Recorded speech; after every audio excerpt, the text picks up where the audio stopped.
Marcos capítulo 4, verso 24. Então lhes disse: atentai no que ouvis. Com a medida que tiverdes medido, vos medirão também, e ainda se vos acrescentará. Pai, hoje nós queremos cuidar da nossa atmosfera, do nosso ambiente, e queremos, portanto, cuidar do que ouvimos, vemos, das janelas da nossa alma, porque aquilo que entra no nosso coração tem o poder de criar o ambiente externo das nossas vidas.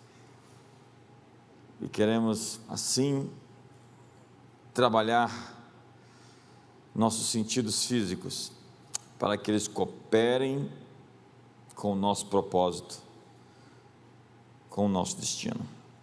Em nome de Jesus, amém. É incrível Jesus falar: cuidado, atentai no que ouvis. E ele acrescenta dizendo que o que nós tratarmos com determinada medida vai ser o parâmetro, o referencial para sermos também medidos. Na última quinta-feira eu falei sobre a história de Esaú, como ele gerou uma descendência amaldiçoada por conta de que em algum momento na sua história ele ficou ferido, e aquela ferida jorrou um ácido, uma amargura, que fez com que sua doçura, sua ternura lhe fossem tiradas. Assim, Esaú gerou os amalequitas, que ao longo de séculos se transformaram na pior espécie de pessoa que poderiam ser, os piores seres humanos possíveis. Pessoas que sangram continuamente, são pessoas que, de alguma maneira, estão feridas e ferindo outros. Eu falei aqui sobre Simão, o mágico, que precisava de uma expressão, de uma manifestação pública de aprovação perante as pessoas, e Pedro identifica, faz o diagnóstico de que o problema todo estava em que ele estava preso por um fel de amargura é a expressão bíblica, e laço de iniquidade. A amargura cobrou sua conta. Citei Hebreus, no texto do Novo Testamento, que fala sobre Esaú, de que não haja em vós nenhuma raiz de amargura que brotando vos perturbe e contamine os demais.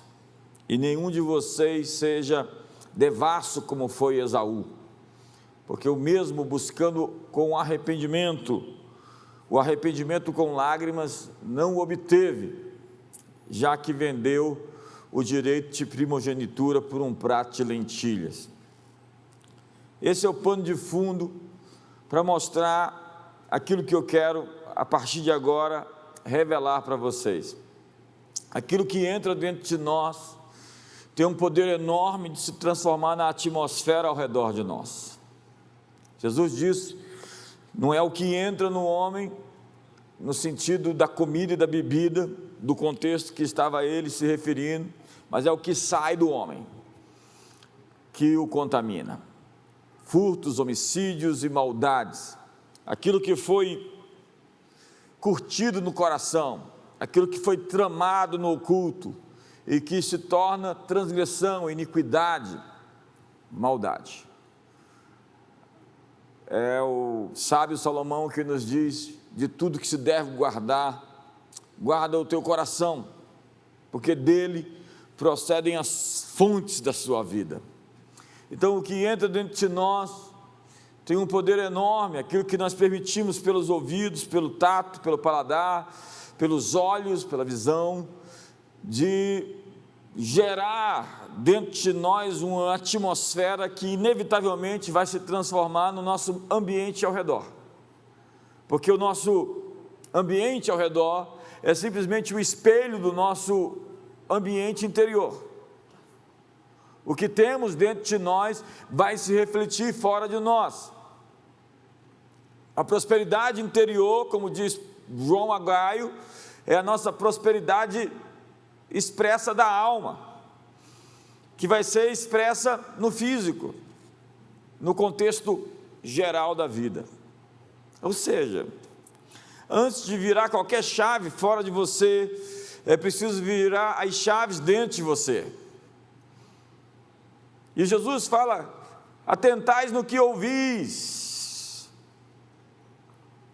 O que estamos ouvindo toma a nossa atenção e concentração, o que por sua vez influencia nossas crenças e valores. Você sabe o que significa entreter? Você sabe o que é a maior indústria com o maior capital de recursos, de resultados no mundo? É a indústria do entretenimento. Entreter significa capturar a sua atenção, ter a sua atenção. Minha pergunta essa manhã é: o que está tomando a sua atenção?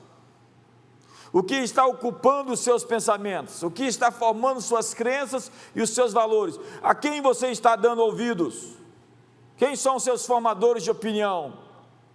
Crenças e valores estabelecem um padrão para os nossos ouvidos que determina as vozes que nós escolhemos ouvir. No mundo há muitas vozes, 1 Coríntios capítulo 14, verso 10, e todas elas têm um significado. Esta norma é também o que nos leva a certas pessoas mais do que a outras pessoas. É uma lei de atração. Pessoas com um padrão ímpio são atraídas por pessoas com o mesmo padrão. É incrível isso. Se você tomar alguém de uma reputação fofoqueira e colocar essa pessoa em um novo trabalho, com 50 outros funcionários, que nunca tinham conhecido aquela pessoa, dentro de 7 dias, isso é uma pesquisa, 7 dias, cada outro fofoqueiro no local será atraído por aquela pessoa. É uma conexão. Nossos valores comunicam algo no reino espiritual, que alerta os outros com os mesmos valores à nossa presença. As pessoas que são suas amigas mais íntimas denunciam quem você é.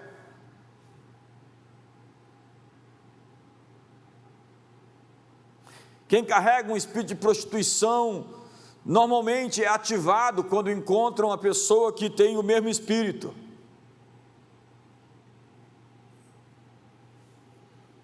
Portanto, defina o padrão dos seus ouvidos.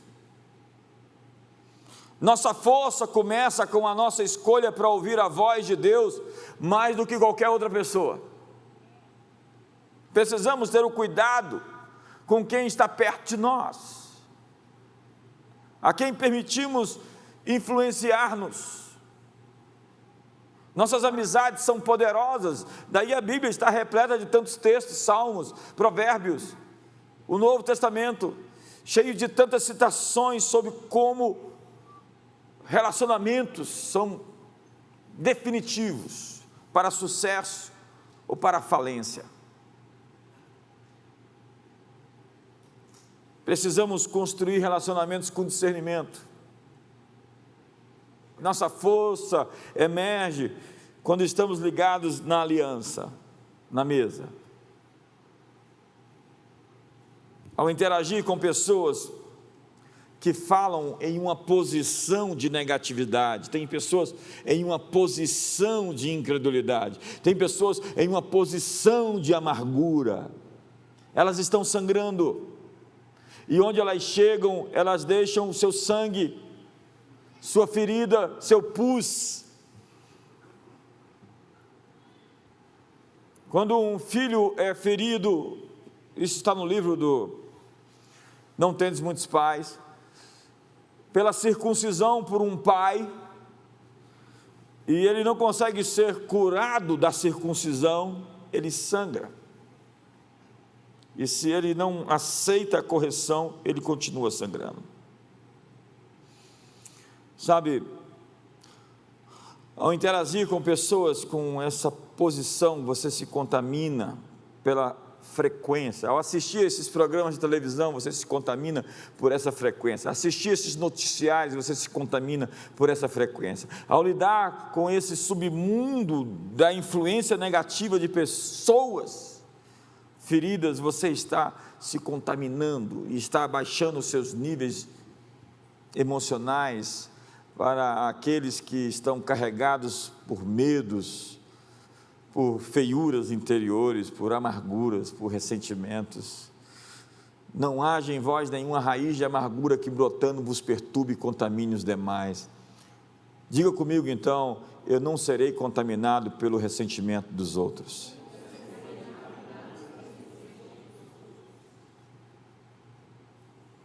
Eu ministro a essas pessoas, mas não dou acesso a elas à minha vida. Quando estou sem força, fragilizado, cansado, eu tento evitá-las intencionalmente. Eu sou a única pessoa responsável por manter meu coração livre da dúvida e do julgamento. Somente eu posso reconhecer quando estou vulnerável à influência de pessoas que concordam com o espírito do medo, o espírito da rebelião e o espírito da destruição. Há pessoas que fizeram parcerias com algumas entidades. E a minha comunhão é com o Pai, com o Filho e com o Espírito Santo.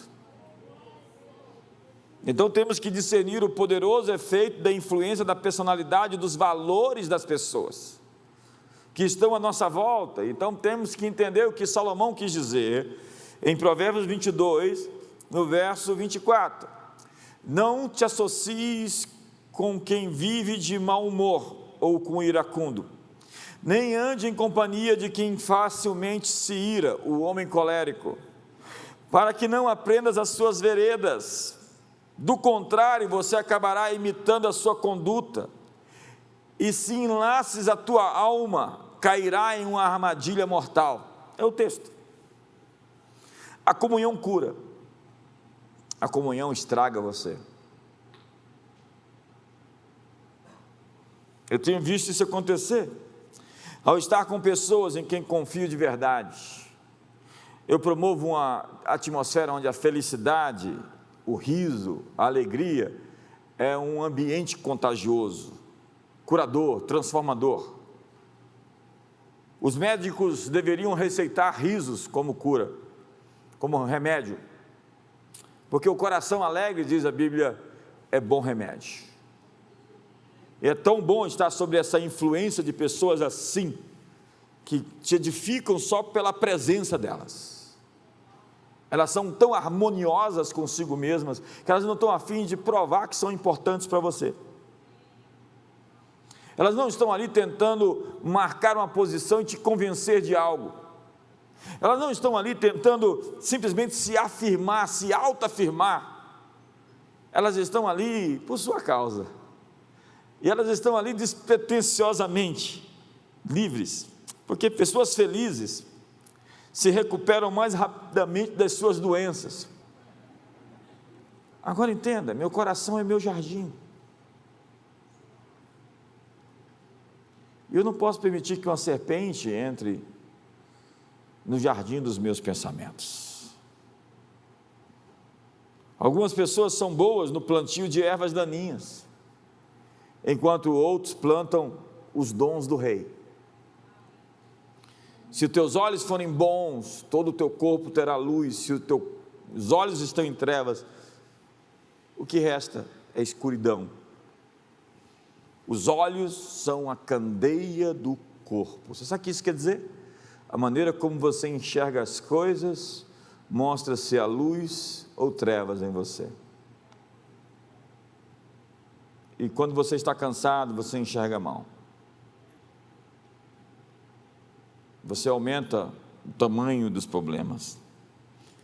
Os evangelhos mencionam ocasiões em que Jesus levou seus discípulos para longe das multidões, a fim de descansar e ficar juntos. Ficar juntos.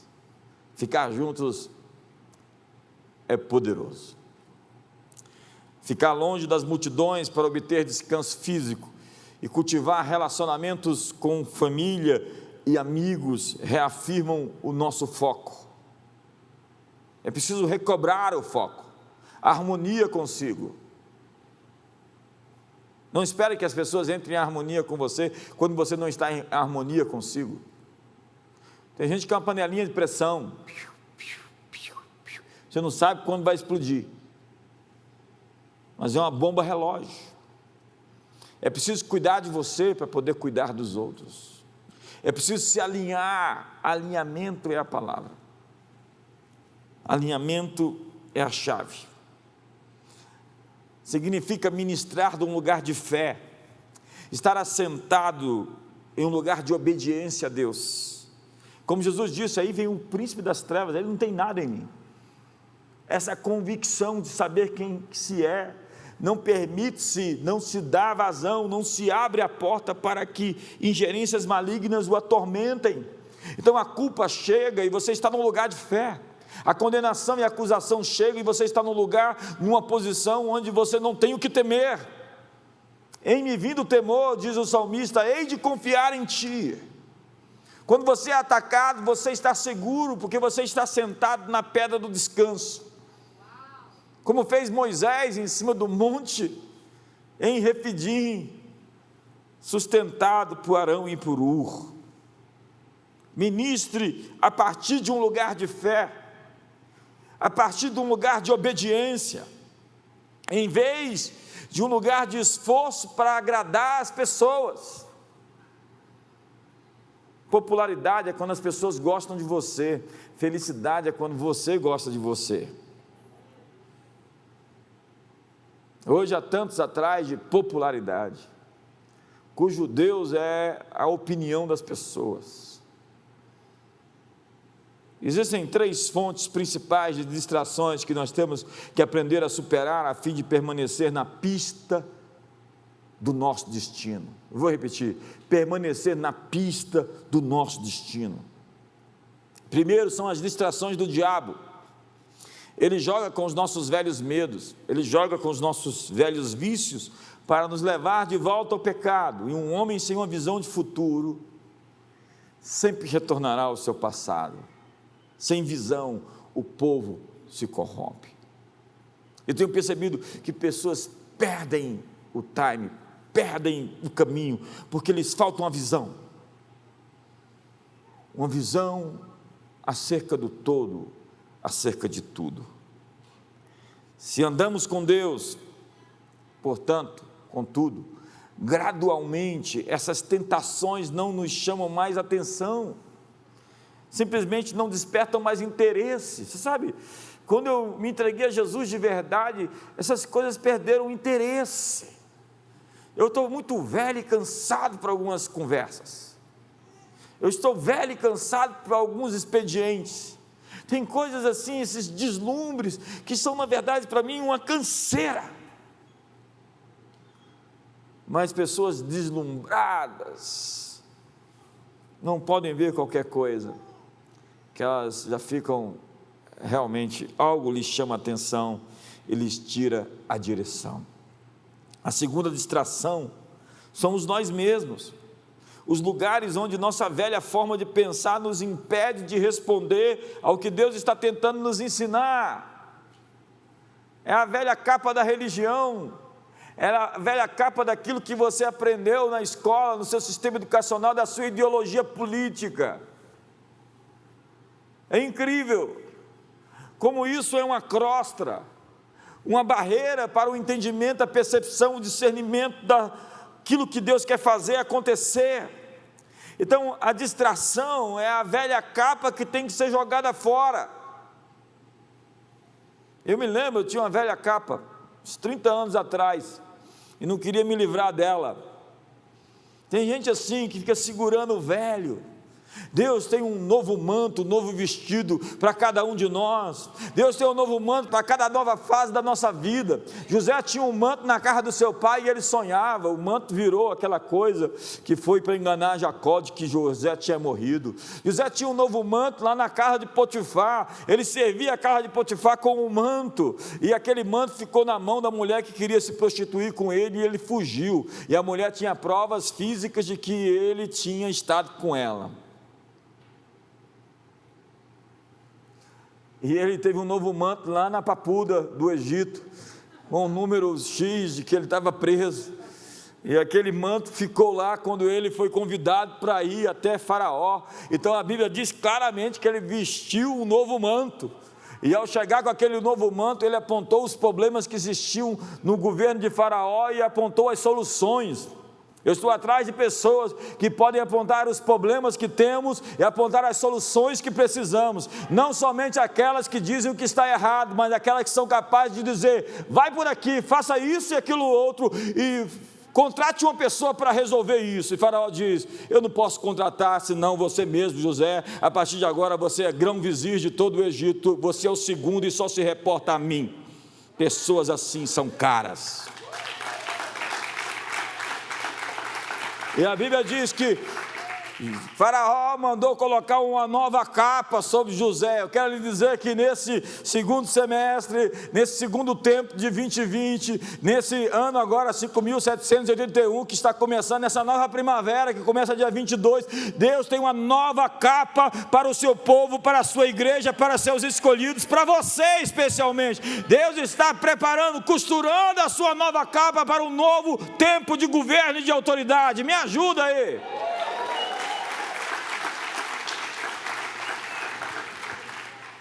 Mas a última distração é a mais difícil. Ela não vem do diabo, nem vem de nós. Ela vem de Deus. Sabe, as bênçãos que Ele nos dá, por vezes, se tornam distrações. O favor, a prosperidade, os milagres e todos os presentes incríveis que Ele derrama em nossas vidas podem nos desalinhar do nosso relacionamento com Ele. Você sabe, é quando nós temos que escolher se os benefícios da amizade estão acima do amigo. É quando os benefícios da nossa aliança com Deus se tornam a prioridade de nosso relacionamento com Ele.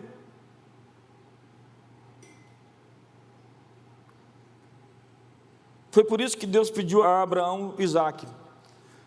Falou: Abraão, me dá Isaque. Como, Senhor? Eu quero Isaque. Como Isaque? Isaque foi a promessa que o Senhor me deu. O Senhor quer que eu vá lá e sacrifico ele no Monte Moriá? Exatamente. Você está mais alinhado com Isaque do que comigo. Sua bênção tirou a sua atenção de mim. Eu quero o menino. E quando Deus pediu a Abraão Isaque, Deus queria Abraão. Quando Deus pediu Isaque, Deus queria Abraão. Quando algo que Deus nos dá se torna mais importante que nossa relação com Ele, tenha certeza que Ele vai nos pedir. Eu tive amigos que escolheram o benefício da nossa amizade ao relacionamento que tínhamos. Mas todo benefício flui do relacionamento. Quando essa termina, a bênção também cessa. Quando valorizamos o que Deus valoriza, suas bênçãos nos caçam. Dá para escrever até um livro: Caçados, Procurados pela Promessa, pela bênção. A bênção vem ao teu encalço, ela não te larga, ela não te solta, ela fica atrás de você. Deus está atrás de pessoas que possam suportar o peso da sua bênção. Essa é a natureza do reino do nosso Pai. Mais uma coisa: concentre-se nas respostas de Deus e não nos seus problemas. As pessoas querem saber a vontade de Deus nas suas vidas. Aqui está a chave. A vontade de Deus não é meramente focada se você vai se tornar um médico ou se você vai se tornar um professor. A vontade de Deus não está focada se você vai comer atum ou filé no almoço. A vontade de Deus surge quando nós nos posicionamos em Deus, em todos os momentos, em todas as circunstâncias, pela alegria que vem da oração e de uma vida de ações de graças. Eu vou explicar. Em 1 Tessalonicenses capítulo 5, Paulo nos instrui: alegrai-vos sempre, orai sem cessar, em tudo dai graças, porque essa é a vontade de Deus em Cristo Jesus para convosco. Alegrai-vos sempre, orai sem cessar, em tudo dai graças. Essa é a vontade de Deus para a sua vida. A vontade de Deus para você: alegrai-vos sempre, orai sem cessar, em tudo dai graças. Ao regozijar-se, orar e oferecer ações de graças, a vontade de Deus se descortina. Você cria um ambiente sobre o ambiente. Eu vou repetir isso. Você cria um ambiente sobre o ambiente que você está. Você traz a eternidade ao tempo, os poderes do mundo vindouro. Você controla a sua atmosfera. Esse negócio de controlar a sua atmosfera é muito poderoso. Eu sou como um leão dentro da minha savana, do meu ambiente. E também sei ser como um cordeiro, quebrantado e contrito quando as situações exigem. O importante é que você saiba discernir o seu ambiente e controlar a atmosfera onde você governa. A Bíblia diz: governa no meio dos teus inimigos, ou seja, governa em meio aos inimigos. Momentos de dificuldade, de fraqueza, de incerteza, requerem atividades que chamam a nossa atenção para o céu. Ao concordar com o que é verdadeiro, a realidade de Deus se manifesta. Você quer saber a vontade de Deus? Ela se resume em uma frase: na terra como no céu. Faça-se a tua vontade, aqui na terra como no céu. Qual é a vontade de Deus? Que a terra seja um pedaço do céu. Mas acontece sempre, isso tudo começa dentro de nós. Essa é a grande chave dessa manhã. Essa é a grande definição de Lucas, capítulo 17, verso 21. Ei, se as pessoas disserem que o reino de Deus está ali, ou está acolá, não acredite, ele está no meio de vocês, ele está dentro de vocês. É de dentro de vocês que esse reino jorra para fora. É essa ambiência interna transformada, essa química organizada por Deus, esse ambiente de milagres e de fé, de esperança e de cura, que quando vinga dentro de cada um de nós, pode criar a atmosfera ao redor de nós. É esse rio que jorra para a vida eterna.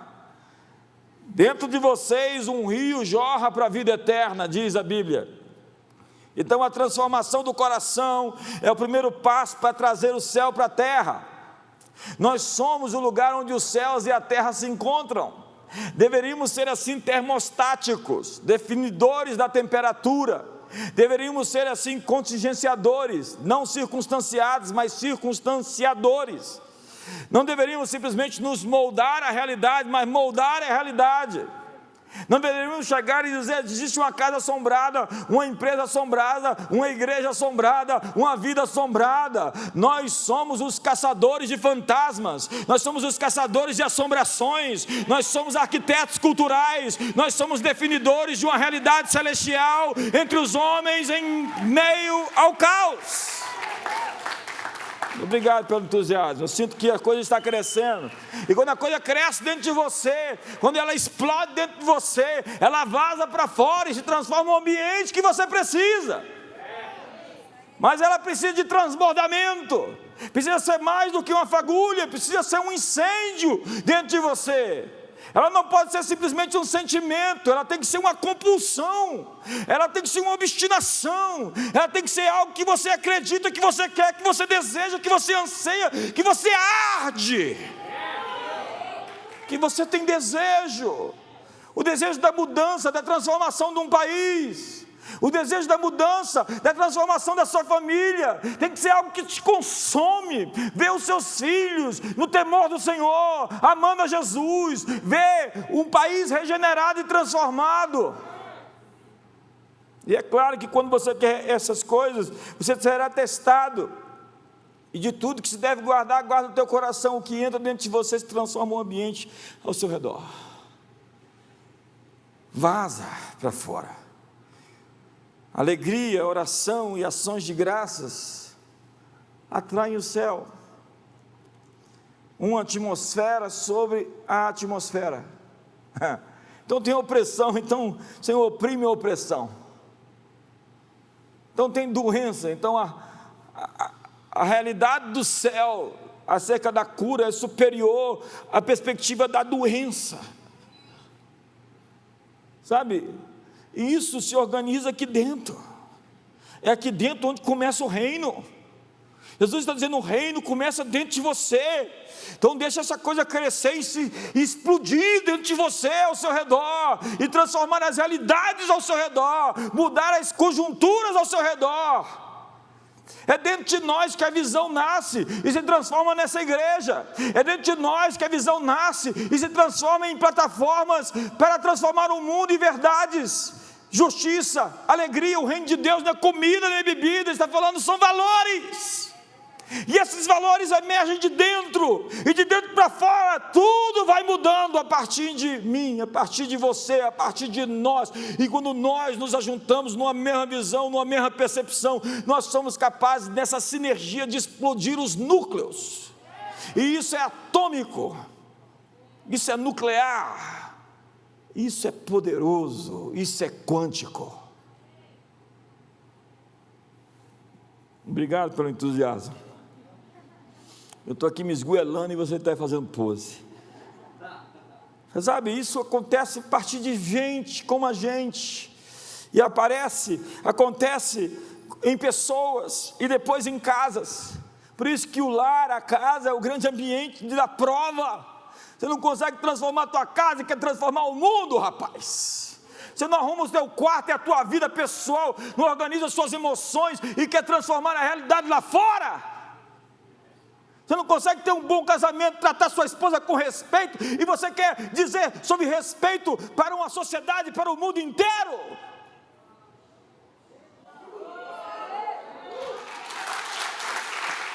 As palmas estão tímidas.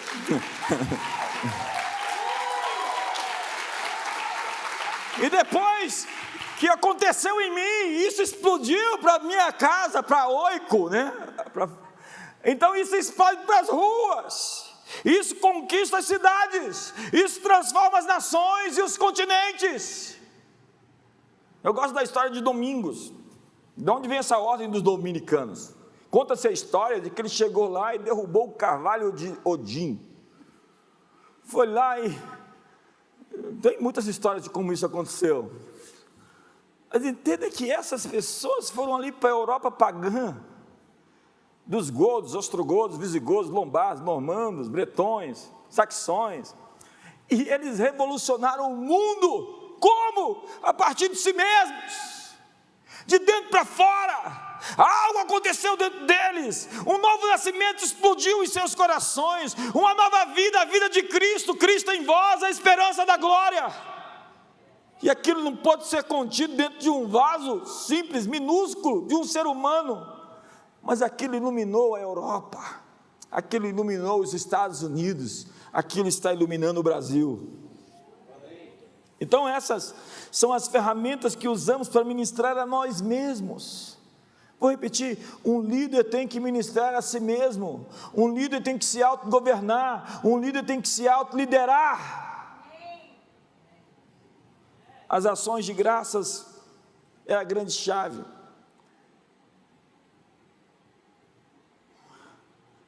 De concordar com o céu por meio de agradecimentos.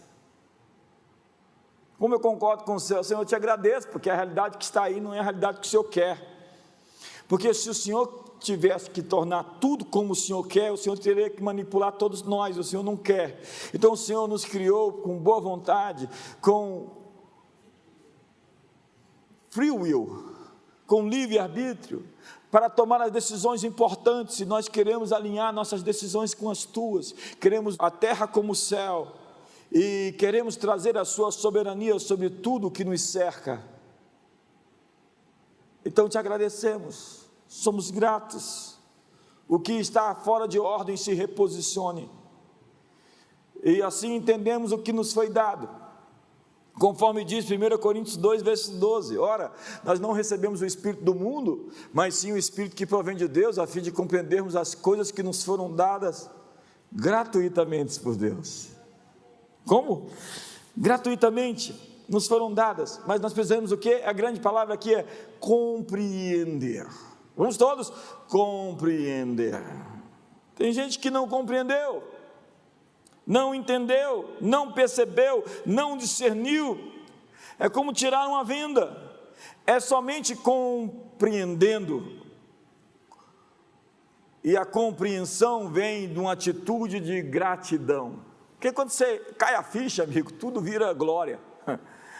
O salmista olha para os céus e diz: quando eu olho para os céus, eu digo: Senhor, ó Senhor nosso, quão magnífico em toda a terra é o teu nome. Ele olha para os céus e diz: magnífico. Então ele vai lá no Salmo 19 e diz: os céus manifestam a glória de Deus, o firmamento anuncia as obras das suas mãos. Ele fica embabascado, ele fica assim, sem palavras, atônico, sem recursos de linguagem. Davi é esse sujeito que vê glória, vê a majestade, vê a soberania, e ele transforma isso em adoração, em ações de graças, e a realidade dele à sua volta é o governo. Tudo que ele fez em Israel, tudo que se transformou à sua volta, foi o reflexo dessa compreensão, dessa mudança interior que se transformou em tudo mais. Quando ele diz: quero construir o templo, Deus diz: eu nem imaginei isso. A relação de intimidade de Deus com Davi, nasceu dentro dele algo, é um nascimento, é uma composição, é um parto. Quando você está em comunhão com Deus, as coisas jorram dentro de você. Mas quando você está em comunhão com as suas feridas, você fica amargo, azedo, lambendo suas feridas no altar da autocomiseração e querendo ferir e se vingar das outras pessoas.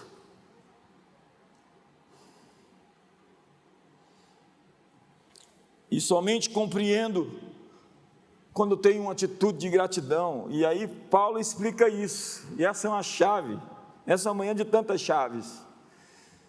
No verso 18 de Romanos 1 diz: pois do céu é revelada a ira de Deus contra toda impiedade e injustiça dos homens que se detêm a verdade e injustiça. Deus se ira contra a injustiça, porquanto o que de Deus se pode conhecer, nele se manifesta, porque Deus o manifestou. Ou seja, a criação revela a Deus.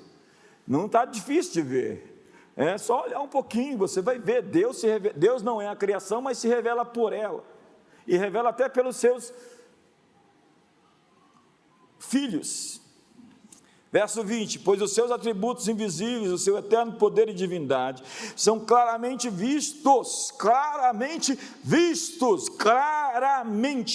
não tem obscuridade, está claro, está evidente, é fácil, não é difícil ver. Desde a criação do mundo, sendo percebidos mediante as coisas criadas, de modo que eles são inexcusáveis. Quem são inexcusáveis? Quem nega isso.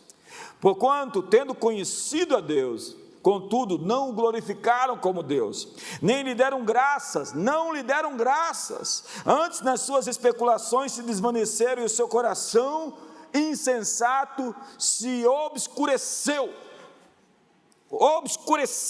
coração escuro, coração obscuro, coração em trevas, tendo conhecido a Deus, não o glorificou. Você sabe, a idolatria é a ingratidão de dar a outrem aquilo que outro me deu. A idolatria é dizer: eu quero te agradecer por tudo isso, mas não foi você quem fez isso, foi outra pessoa. Então a idolatria é dizer aos ídolos: muito obrigado, quando deveria dizer a Deus simplesmente muitíssimo obrigado. É a mesma coisa de eu fazer algo por você e você agradecer a outra pessoa. Tem maior ingratidão? Paulo está dizendo que Deus não manteve quem Ele é como um segredo, e que conhecer a Deus não é difícil. Na verdade, é a coisa mais óbvia do mundo. Tudo que temos que fazer é glorificá-lo como Deus e ser gratos. Eu conheço o caráter de uma pessoa pela gratidão, eu conheço o caráter de alguém pela ingratidão.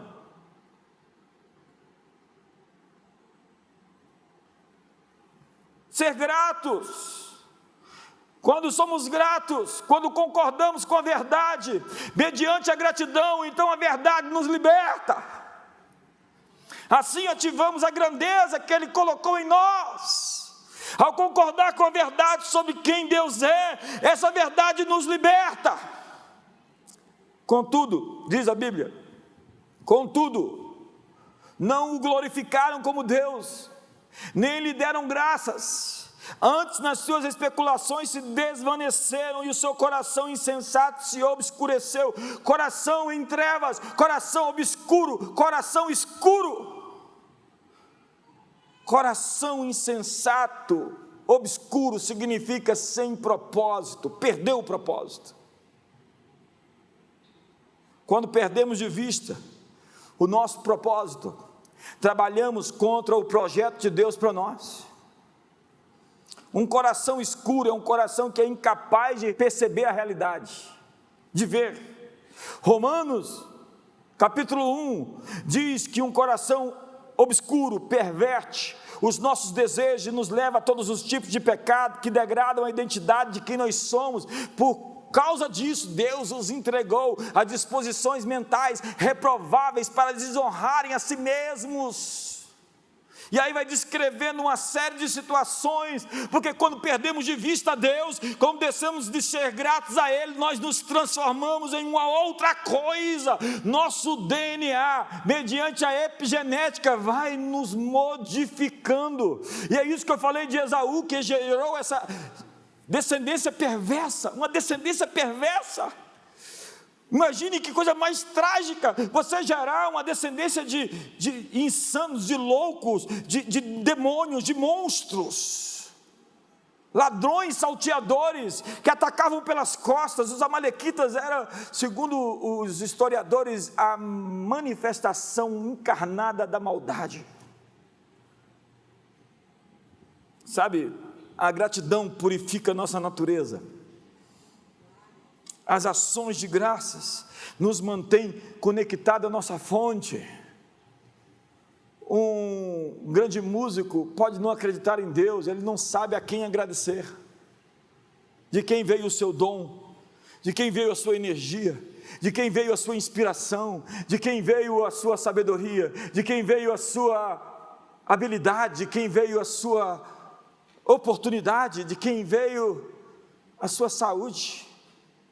A Bíblia diz: nada tendes que dos céus não vos seja dado. O oxigênio é uma dádiva dele, muito obrigado. O sol é uma dádiva dele, muito obrigado. Ele está posto numa posição tão minuciosamente detalhada, para que nós tenhamos vida aqui e não sejamos um churrasco do domingo no eterno mundo.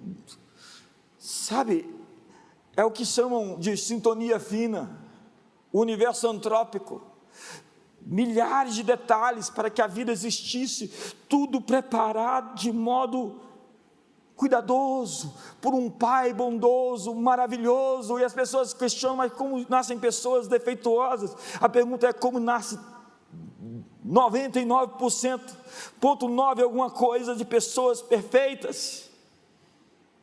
Como pode ser possível? Falta-nos gratidão para reconhecer tudo que recebemos. Como diz o ditado: reclamei porque não tinha sapatos, cheguei a uma esquina, vi um homem sem pés.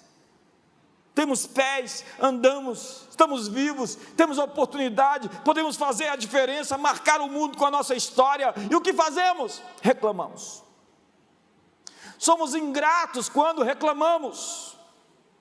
Somos ingratos e despreparados para o sucesso. Alguém disse: não aumente a influência de pessoas negativas, pessoas que só conseguem ver o que há errado nas coisas. Mas o Espírito expressamente diz que em tempos posteriores alguns apostatarão da fé, dando ouvidos a espíritos enganadores e a doutrinas de demônios, pela hipocrisia de homens que falam mentiras e têm a sua própria consciência cauterizada, mente escura, proibindo o casamento e ordenando a abstinência de alimentos que Deus criou para serem recebidos com ações de graças pelos que são fiéis e que conhecem bem a verdade. Pois todas as coisas criadas por Deus são boas e nada deve ser rejeitado se é recebido com ações de graças. Diga comigo: ações de graças. Porque pela palavra de Deus e pela oração são santificadas. Olha que texto: recebidas com ações de graças, e pela palavra de Deus e pela oração são santificadas. Deixa eu lhe explicar esse contexto. Comida era um dos assuntos controvertidos da igreja primitiva. A questão de comer comida oferecida aos ídolos era uma grande questão. Paulo diz que dedicar comida aos ídolos, no entanto, é muito frágil, é muito fraco. É como pegar algo que é meu e dizer assim, eu quero consagrar a outro fulano ali. Então Paulo está dizendo o seguinte, que a combinação de ações de graças com a palavra e a oração é poderosa o suficiente para desautorizar aquela consagração, aquela dedicação, criando uma nova consagração mais forte ao verdadeiro proprietário das coisas, ao Senhor. Então a coisa foi oferecida aos ídolos, então nós estamos desoferecendo, no neologismo joteberiano, nós estamos desautorizando essa consagração, nós estamos dizendo que isso não tem valor, e agora dedicamos isso ao verdadeiro dono, ao verdadeiro Senhor. A comida está consagrada e dedicada a Deus. Então, ele está dizendo que ações de graça santifica tudo que toca, gratidão santifica tudo que toca. Ações de graças muda a própria natureza do alimento em algo consagrado, torna algo sagrado, algo dedicado. Essa verdade sobre os alimentos impuros se aplica a qualquer outra situação da vida que você encontrar, onde você encontra os demônios. Tinha aquela florzinha, comigo ninguém pode, né? O pessoal falava assim, olha, aquele negócio é um negócio do mal não, foi Deus quem fez, é coisa boa, é coisa legal, só não use de maneira mística, esotérica. Dar graças em tudo, permite-lhe tomar o controle de uma situação e configurá-la para os propósitos certos.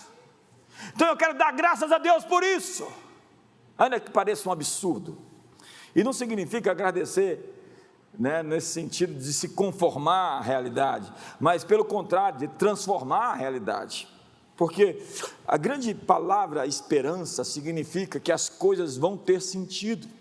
Esperança, segundo Václav Havel, significa que todas as coisas no final de tudo vai fazer sentido. Ei, eu vim aqui para te dizer que as coisas vão fazer sentido. Eu vim aqui para te dizer que todo esse período de 6 meses que a gente viveu vai fazer sentido. Eu vim aqui para te dizer que os traumas e as dores que você nem imagina porque sofreu vão fazer sentido. Eu vim aqui para te dizer que as coisas vão fazer sentido. Eu estou dizendo que Deus está unindo os pontos, está unindo as coisas, e Ele vai fazer com que todas as coisas tenham sentido. Eu acho que você pode me ajudar, eu acho que você pode se expressar, eu acho que isso não cabe dentro de você, e você pode criar uma atmosfera de que vai fazer sentido. Tudo em mim impulsa essa manhã dizendo que vai fazer sentido. Está crescendo, está aumentando, vai fazer sentido, está aumentando. Quando você dá graças, a arma do inimigo é colocada nas suas mãos.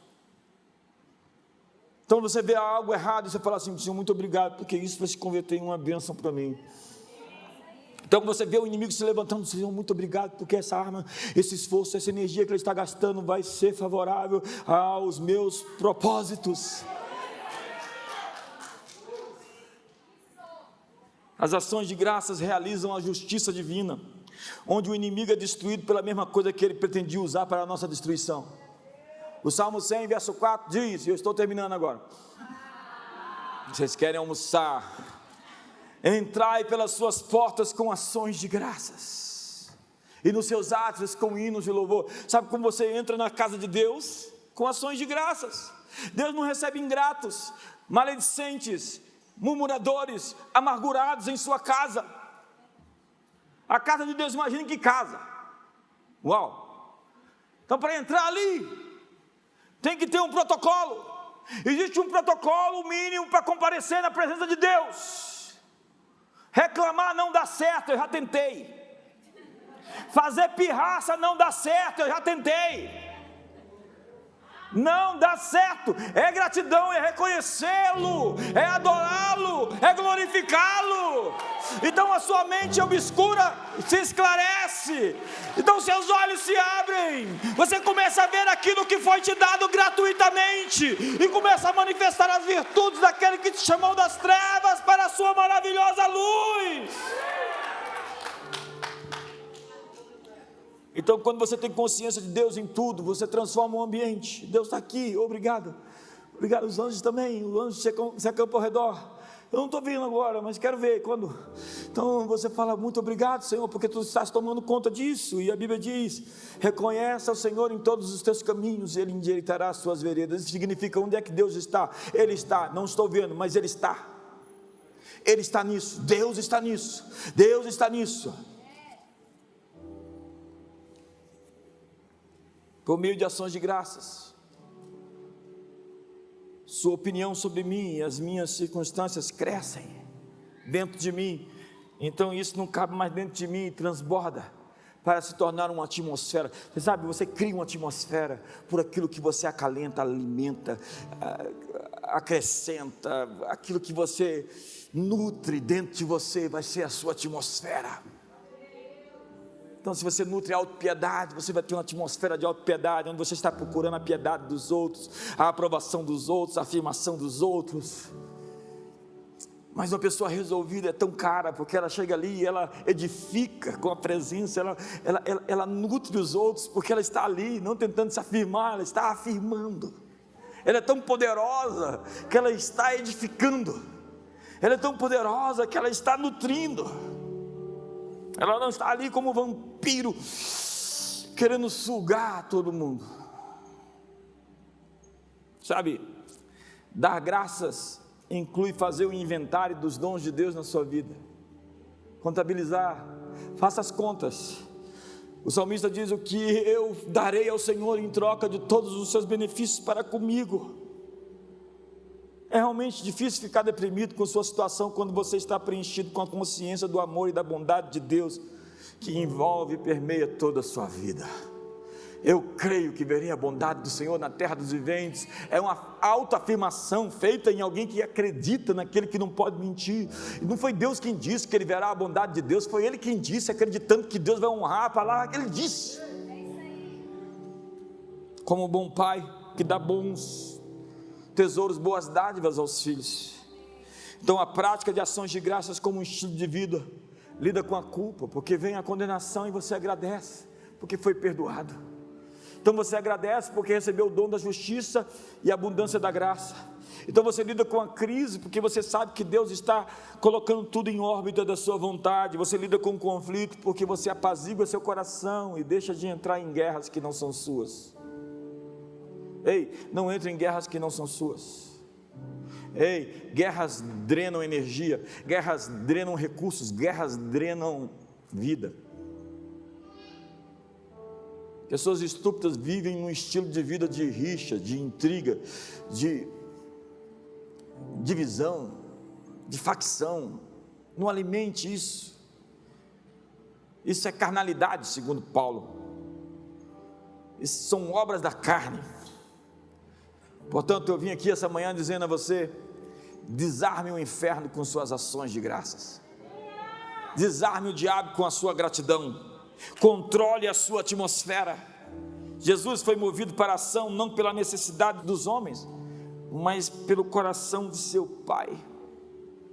Dentro dele havia uma operação constante de uma química que jorrava para todos ao redor. Você sabe como ele mudou o mundo? A partir de si, de dentro de si. Você sabe como nós vamos mudar o mundo? Quando o céu e a terra se encontram dentro de nós. Assista esse e mais conteúdos exclusivos somente no CN Play. Acesse agora www.cnplay.com.br.